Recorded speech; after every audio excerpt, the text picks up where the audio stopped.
The wallet lands on the cracked linoleum of the 34th Street subway station at 6:47 on a Tuesday evening, and three people step over it without breaking stride. Nadia Ose watches all three of them do it. She counts the seconds. 1, 2. The city moves around the wallet like water around a stone. Indifferent, practiced, almost choreographed. 7, 8. The fluorescent light above flickers once. 11 seconds. Then she bends down and picks it up. It is slim, matte black, the kind of wallet that costs more than she earns in a week and carries nothing that doesn't need to be there. She opens it under the light. No receipts, no loyalty cards, no photographs of anyone who was ever loved. Just a black card, a platinum card, and a stack of $100 bills that she counts with the same quiet precision she brings to every spreadsheet she has ever built. $4,300. Every bill crisp and ordered, facing the same direction. Then she finds a license. Callum Hart. She reads the name twice. Dark eyes, early 40s. The kind of face that holds something back even in a government photo. She has seen that face before. Not in person, but on the cover of Financial Quarterly, above a headline about a man who acquired 3 distressed real estate portfolios across 3 cities in the same quarter. The headline called him decisive. His expression in that photograph said something closer to a man doing exactly what he was made to do, because stopping would require a conversation with himself he had no intention of having. If you're new here, this is the kind of story this channel was built for. Real consequences. Real people. Stay close. She looks at the money one more time. $4,300 in her hand on a Tuesday evening, and no one on this platform saw her pick it up. She thinks of her father sitting at the kitchen table, rereading the same newspaper page for an hour, because turning it required a kind of hope that had gone quiet in him. She thinks about what $4,300 would mean to her mother after 30 years of double shifts. She thinks about all of it for exactly 4 seconds. Then she puts every bill back inside, tucks the wallet into her bag, and pulls out her phone to find an address. She doesn't know yet that the amount in that wallet is exactly, to the dollar, what was taken from her. She doesn't know that returning it is about to cost her the only stable thing left in her life. What would you have done with that wallet? Keep reading, because the answer she chose is about to change everything. Her mother's hands were always moving, even at the kitchen table. Even when she sat down, Adwa Ose's fingers were sorting something. Pill bottles, coupons, a stack of mail she would answer on her break between shifts. She worked doubles at Kings County Hospital for 19 years, and she never once described it as sacrifice. She called it Tuesday. She called it what you do. Nadia grew up watching that woman press forward through exhaustion so deep it looked like grief, and she made a decision so early she couldn't remember making it. She would never become someone who made another person's life harder than it already was. Her father had loved them completely once. Then a construction accident on the BQ, he took the full use of his left hand, and the man who came home from the hospital was quieter, slower, waited with something that took years to soften. He sat at that kitchen table and stared at the newspaper and said very little. Nadia didn't harden against him. She just watched and understood that pain, when it has nowhere to go, turns inward and changes a person's face. She filed that knowledge away and kept moving. She put herself through 2 years of community college, working the overnight counter at a bakery on Nostrand Avenue, flour on her uniform at 4 a.m, accounting textbooks propped open between customers. She transferred to CUNY, finished her degree, and her mother framed the diploma and hung it in the hallway before Nadia had found a sleeve for it. She was good with numbers the way certain people are good with reading a room.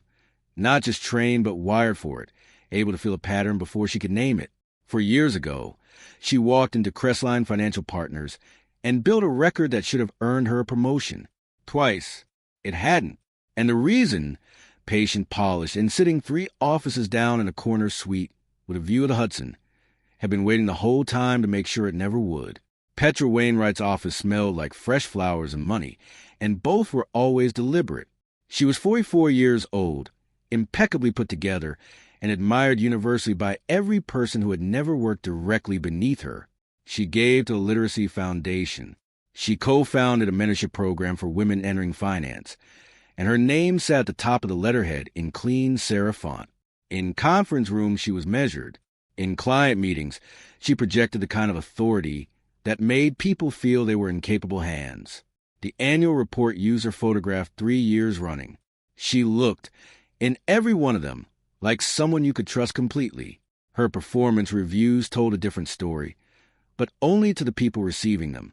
The language was always careful, layered. The cruelty inside it was only visible if you were the one it was aimed at, the one who understood exactly what it meant when Petra wrote shows potential but struggles with independent initiative. That phrase was a door with no handle. It kept you in place, kept you off the radar of anyone above her, and gave her complete cover because nothing in it could be proven or challenged. Nadia had received that phrase twice. A colleague named Rosamund Achebe had received it 3 times before she went quiet one Monday and left the industry entirely for a nonprofit role. Petra sent her a handwritten card. Congratulations on the new chapter. Nadia had been in the break room when Rosamund opened it. She watched the stillness move through her. That particular kind of stillness that settles into a person when they realize the one who caused them the most damage doesn't even remember doing it. Rosamund folded the card, put it in her bag, and smiled at nothing. Nadia looked away. She had understood then what Petra was. What she had not yet understood was what Petra had already done, specifically to her, and how far back it went. 18 months ago, Nadia found something in a quarterly reconciliation file. Something small, something easy to miss. She brought it to Petra the right way. Privately, professionally, with every courtesy she knew how to offer.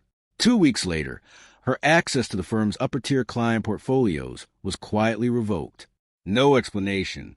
No meeting, just a permission removed, like a hand pulled back from a door. The number was $4,300. Nadia had not known that when she flagged the discrepancy. She had found a line in the reconciliation file that didn't match, a small misalignment between a bonus pool allocation and the final disbursement records.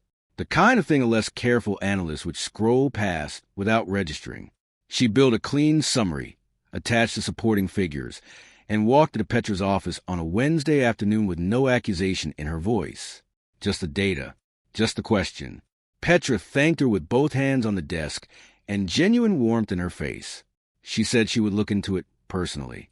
She said Nadia had a sharp eye and the firm was lucky to have her. Nadia walked back to her desk feeling, for the first time in months, like the work meant something. 2 weeks later, the access was gone. No email. No explanation from HR, no meeting requested or offered. Just a Tuesday morning when she went to pull a portfolio report, and the system returned an access denied screen in flat red text. She sat with it for a moment. Then she understood. She had not found a clerical error. She had found something that needed to stay buried. And flagging it, doing exactly what the job required, had told Petra one thing with perfect clarity. Nadia could see what others missed. That made her a problem. She had been carrying that knowledge for 18 months, turning it over in quiet moments the way a person works a splinter they cannot quite reach. She knew the discrepancy was deliberate. She knew Petra had redirected something.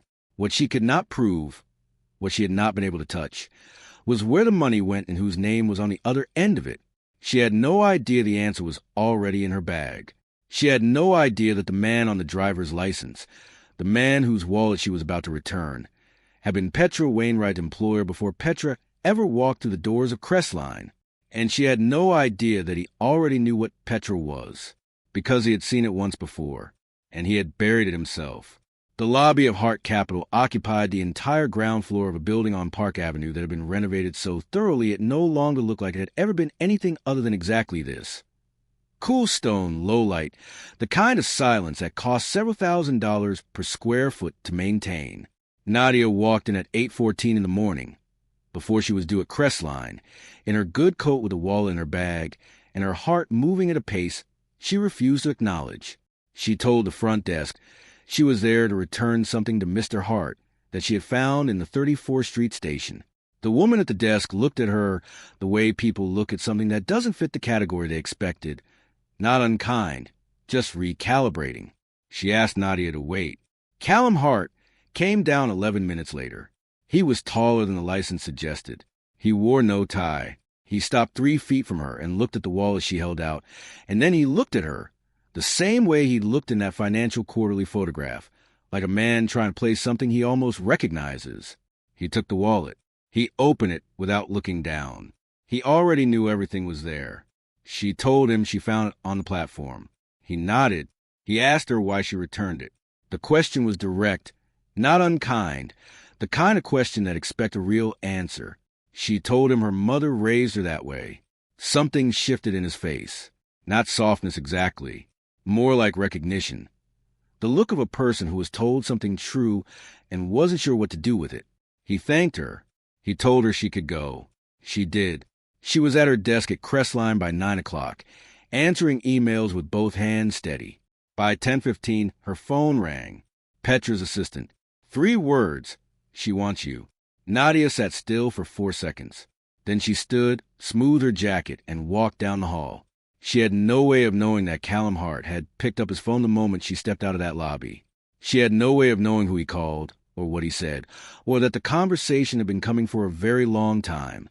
All she knew was that doing the right thing had never once, not in 31 years, felt as much like walking towards something she couldn't take back. Petra's office door was already open when Nadia reached it. That was the first wrong thing. Petra always kept it closed during difficult conversations. It was one of her habits, the kind that looked like privacy but functioned as control. An open door meant she wanted someone to see this. She wanted the hallway to witness the shape of it, even if not the words. Nadia walked in and sat down without being asked. Petra folded her hands on the desk and let 3 full seconds pass before she spoke. She said a client had filed a complaint. She said the complaint described a Crestline employee who had approached him off company premises, made him uncomfortable, and may have accessed details about his relationship with the firm before initiating contact. She said the words with the same measured tone she used for everything, calibrated, clean, each syllable exactly where she needed it. She never said Callum Hart's name. She didn't have to. Nadia sat with her hands in her lap and felt the room rearrange itself around her. She understood what was happening with clarity so sharp it was almost physical. The wallet, the lobby, the 11 minutes she had waited, the way his assistant had looked at her while she stood there holding another man's money like an offering. Every honest detail that morning was being rewritten in real time. The return had become an approach. The gesture had become a violation. Her one clean act had been picked up, turned over, and placed back down as evidence against her. Effective immediately, Petra said, "We'll need your badge and your access card before you leave the building." A security escort appeared at the door before Nadia stood up. She had not heard anyone called. She packed her desk in 11 minutes. 1 box. For years, the junior analysts kept their eyes on their screens. Everyone except one, a young man in the 3rd row, quiet, the kind of person whose name you only learned after he'd been there long enough to become part of the furniture. He watched her the whole time. When she passed his desk, his hand moved once, fast, pressing a folded square of paper against her palm without a word. She held it in her closed fist through the lobby, through the revolving door, through the cold air of 6th Avenue, until the building was half a block behind her. Then she stopped. She opened it. What was written inside 4 lines changed everything she thought she understood about the last 18 months. The note had no greeting, no signature at the top, just a line of plain text in small, careful handwriting. "I've been watching the reconciliation files. Meet me if you want to know what you actually found." Below it, an address on 9th Avenue. A diner, 7 o'clock. She was there at 6:52. Marcus Webb was already in the last booth, facing the door, with a coffee he hadn't touched and a manila folder he kept one hand on like it might leave without him. He was 26, maybe 27, the kind of man who had learned early that being underestimated in a room was its own form of power. He had been at Crestline for 3 years. In that time, Nadia had spoken to him directly perhaps a dozen times. She had never once considered that he was watching. He slid the folder across the table before she had fully sat down. She opened it. The discrepancy she had flagged 18 months ago wasn't a misalignment. It wasn't a software lag or a junior analyst entry error. It was a withdrawal, structured carefully across 6 separate disbursement lines to avoid triggering the firm's internal alert threshold. Each line was small enough to pass. Together, they added up to something that should have been impossible to miss, and would have been for anyone who wasn't looking at all 6 columns simultaneously. Nadia had been looking at all 6 columns simultaneously. She turned the pages slowly. The pattern repeated across 4 quarters. The names on the affected accounts were different each time, but the method was identical. A redirect, a delay, a clean reclassification in the notes column that described a movement as a processing adjustment. 6 employees total. 6 bonuses had been earned and allocated, and then quietly moved before they could land. Her name was on line 3 of the second quarter. $4,300. Reclassified. Redirected. She looked up at Marcus. He was watching her read the way a person watches someone open a door. They'd been standing outside for a long time. She asked him where the money went. He turned to the last page of the folder. A company name she had never heard. Verlaine Consulting Group, registered in Delaware, no public web presence, no listed employees. She stared at it. The name meant nothing to her. But Marcus Webb leaned forward, set both hands flat on the table, and told her it meant something to him. Verlaine Consulting Group had been incorporated 14 months before Petra Wainwright joined Crestline Financial. Marcus had found that in a public business registry, cross-reference with the timeline of Petra's employment history, and what he found on the other side of that search had kept him awake for 6 consecutive nights. He laid it out for Nadia in the diner booth with the coffee, going cold between them and the street noise pressing against the glass. Petra had not left her previous employer voluntarily. She had been flagged, internally, quietly, by a junior financial analyst who noticed a similar pattern in a bonus pool reconciliation. The firm had investigated. They had confirmed the redirect. They had calculated the total. And then, instead of terminating Petra Wainwright publicly and absorbing the story that would follow, they had done what powerful institutions do when the cost of transparency feels higher than the cost of silence. They settled. They sealed it. They walked her out with a non-disclosure agreement and enough structure around the exit that it looked, from the outside, like a mutual and professional parting of ways. The person who signed that agreement on behalf of the firm was Callum Hart. Nadia set the page down. She thought about the lobby on Park Avenue, the cool stone, the low light, the way he had opened the wallet without looking down, already knowing everything was inside. She thought about the question he had asked her, "Why did you return it?" and the way something had shifted in his face when she answered. Not surprise, not warmth. Something closer to a man receiving information he had already suspected but needed to hear confirmed from a source he could trust. He had not lost that wallet carelessly. He had come to Crestline for a reason, as a client, close enough to the firm's internal structure to watch without being watched. The wallet, the platform, the 11 seconds, none of it was random. He had been building something, and she had walked into the middle of it, carrying his own money back to him like proof of exactly the character he needed her to have. She had been a variable he hadn't planned for, and she had solved herself. She pulled out her phone. She found the number for Hart Capital's main line.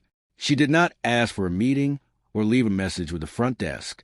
When the assistant answered, Nadia gave her name and asked for one thing to be passed directly to Callum Hart. One question, 7 words.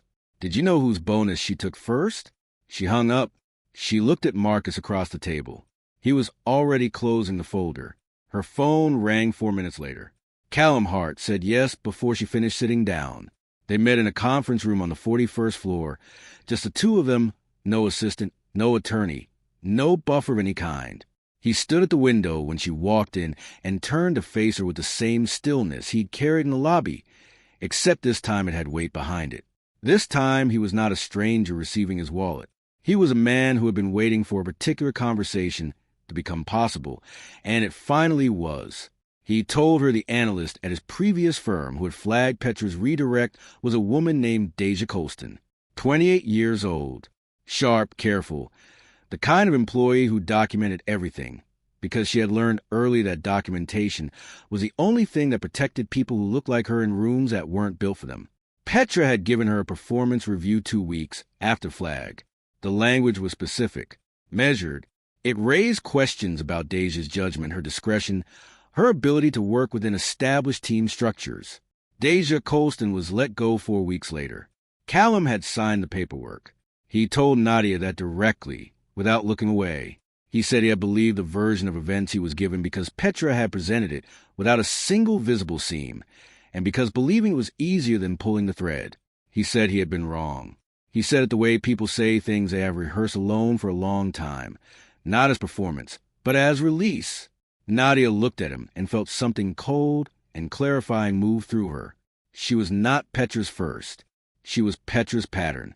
Deja Colson had been the proof of concept, the test case, the one that established what was possible when you framed a careful woman as a problem before she could become a threat. Callum went to the Crestline board that afternoon. Marcus submitted the full file, every page, every quarter, every redirect. The board called an emergency review. Petra walked into that meeting expecting a routine agenda and found 6 board members, 2 compliance attorneys, and a document package that covered 22 months of activity in granular detail. She walked out without a title. Nadia was in the hallway outside the elevator bank when it happened, not by accident, not by design, but because Marcus had texted her the floor and the time, and she had come, because some endings need a witness. The elevator opened. Security was a respectful 2 steps behind.